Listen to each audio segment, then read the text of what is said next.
Bonjour, bonjour bien-aimés dans le Seigneur. Moi c'est l'esclave de Jésus-Christ, l'apôtre David Bongo. Je vous souhaite la joie, la paix et la miséricorde de notre Seigneur et Sauveur Jésus-Christ en ce jour spécial.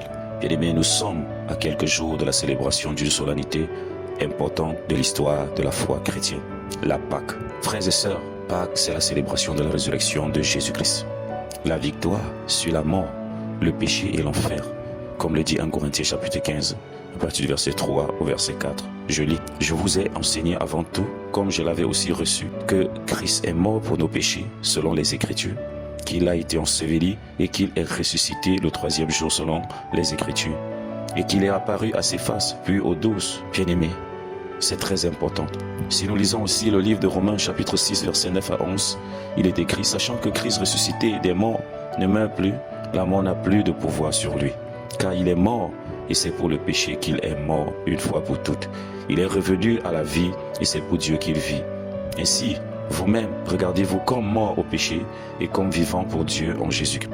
Que le péché ne règne donc point dans votre corps mortel, et n'obéissez pas à ses convoitises. Ne livrez pas vos membres au péché comme des instruments d'iniquité, mais donnez-vous vous-même à Dieu comme étant vivant et mort que vous étiez, et offrez à Dieu vos membres comme des instruments de justice.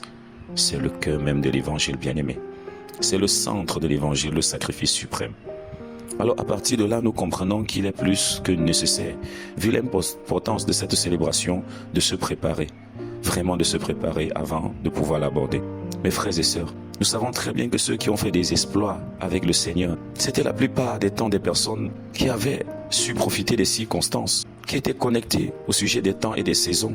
Nous pouvons citer comme exemple Bartimée, la femme à la perte de sang et bien d'autres. Même si la Bible ne donne pas un rituel précis ou préparer Pâques, il est biblique, bien aimé, de chercher Dieu dans le jeûne, la prière, en vue d'un moment spirituel très important. D'ailleurs, la Bible le dit dans le livre de Joël chapitre 2 à partir du verset 12 à 14. Maintenant encore, dit l'Éternel, revenez à moi de tout votre cœur, avec des jeûnes, avec des pleurs et des lamentations. Déchirez vos cœurs et non vos vêtements, et revenez à l'Éternel votre Dieu, car il est compatissant et miséricordieux, lent à la colère et riche en bonté, et il se répand des mots qu'il envoie. Qui sait s'il ne reviendra pas et ne se repentira pas, et s'il ne laissera pas après lui la bénédiction des offrandes et des libations pour l'Éternel votre Dieu. Bien-aimé, en ce moment, tu peux prendre une décision de te fixer un temps de jeûne dans ces jours-ci. C'est-à-dire dans ces jours qui précèdent la Pâque, tu peux te repentir.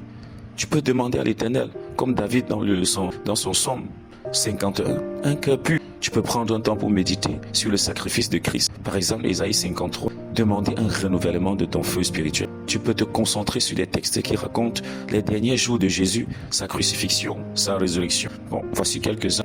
Tu peux lire Jean à partir de son chapitre 13 à 21. Tu peux lire également Luc du chapitre 22 à 24. Matthieu également du chapitre 26 à 28 et enfin Marc du chapitre 14 au chapitre 16. Et ne pas le lire de façon vague. Lis cela avec prière en demandant au Saint-Esprit de t'éclairer et de renouveler sa gratitude envers toi pour l'œuvre de la croix. Frères et sœurs, préparer Pâques, c'est aussi examiner son cœur devant Dieu. Comme dit 1 Corinthiens chapitre 11 verset 28, je cite que chacun dont s'examine soi-même. Vraiment dans ce contexte de la communion, bien aimé, il faut profiter de ce temps pour confesser les péchés connus. C'est-à-dire les péchés que tu connais, il faut les confesser. Tu ne peux pas aller célébrer la Pâque dans l'iniquité, dans le péché. Tu peux rechercher la communion, la réconciliation avec Dieu et avec ton prochain. Par exemple, en appelant quelqu'un qui t'a offensé et de promouvoir la paix, ou encore de pardonner à quelqu'un qui t'a offensé. Tu peux renoncer à toute habitude qui attriste le Saint-Esprit, comme Éphésiens 4, verset 30 le dit. Tu peux cultiver la louange et l'adoration. Donc bien aimé, je t'invite à préparer ton cœur, à célébrer la victoire de Jésus-Christ en t'entourant des louanges, des chants de résurrection, des tons d'adoration. Cela prépare l'atmosphère spirituelle pour la fin. Tu peux aller plus loin en témoignant de Christ. Donc Pâques est aussi une excellente occasion d'annoncer la bonne nouvelle, de témoigner de Christ. Donc tu peux aussi prier pour que Dieu t'ouvre les portes, pour partager la bonne nouvelle autour de toi, famille, collègues, voisins, etc. Pour pouvoir vraiment t'aider, bien-aimé, je vais te proposer, à la suite de cette exhortation, un petit programme clair de méditation et de prière pour vous aider concrètement dans cette démarche. Donc je vous invite également à prendre part à la célébration de cette fête avec nous ce dimanche 20 avril à partir de 9h00 en face MRS d'Orbon.